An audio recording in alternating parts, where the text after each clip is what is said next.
her village in Catalonia, she's welcomed back as a heroine.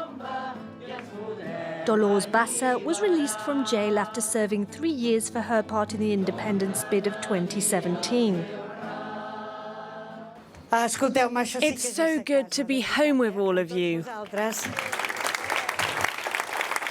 I want to thank you. I wouldn't have been able to cope with those 1,200 days in jail without you. This former minister was found guilty of sedition and abusing public funds to hold a banned independence referendum. She won't have to serve the remaining 9 years of her sentence after the Socialist central government pardoned her. The pardon is only for the 9 of us who are in prison. We want a general amnesty for everyone, for the 3,000 other Catalans who are suffering from the justice system. 3 years after their jailing, Bassa says nothing has changed. We've got to do everything. We're going to continue. Anything is possible. Thank you, everyone.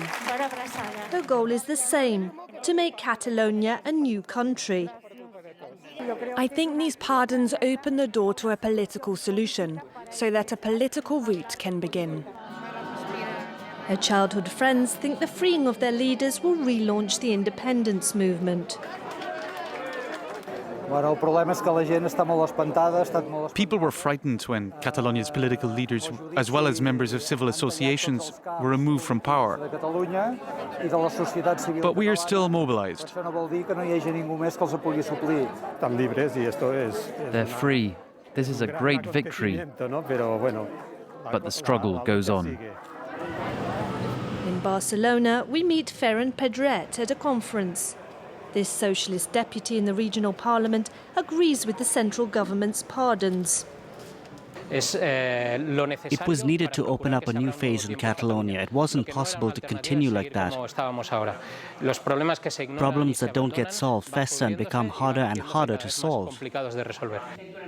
He doesn't fear the organisation of another illegal referendum and points to the loss of momentum of activists. They couldn't do it again now. Their supporters are tired, the activists are divided on the strategy to adopt, and their leaders don't get along.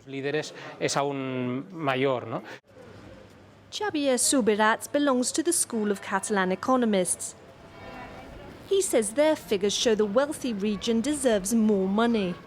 Catalonia represents 16% of the Spanish population, contributes up to 19% of the country's GDP, and only receives 14% of its public spending. This difference persists and is causing an imbalance. In Catalonia, society remains divided. Catalonia's presidential building, run by separatists, flies this banner, a message that appalls many Catalans.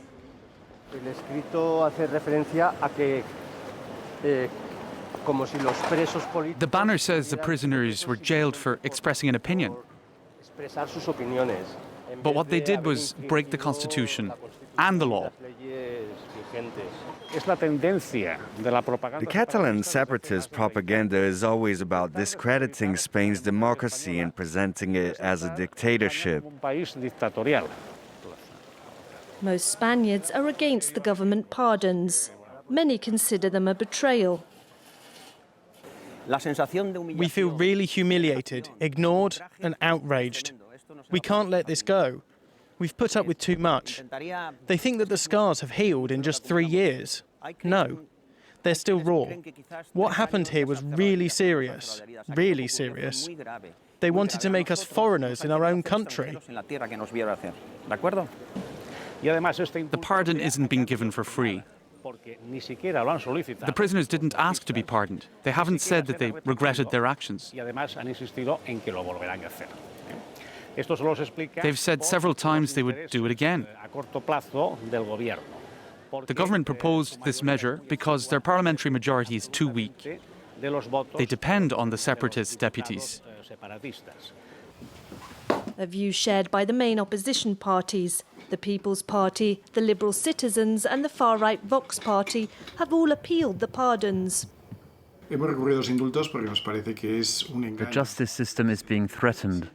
We'll take action every time the separation of powers is under threat.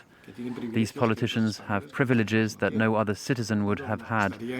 We'd like the Supreme Court to overturn this decision and put them back in prison like any other criminal.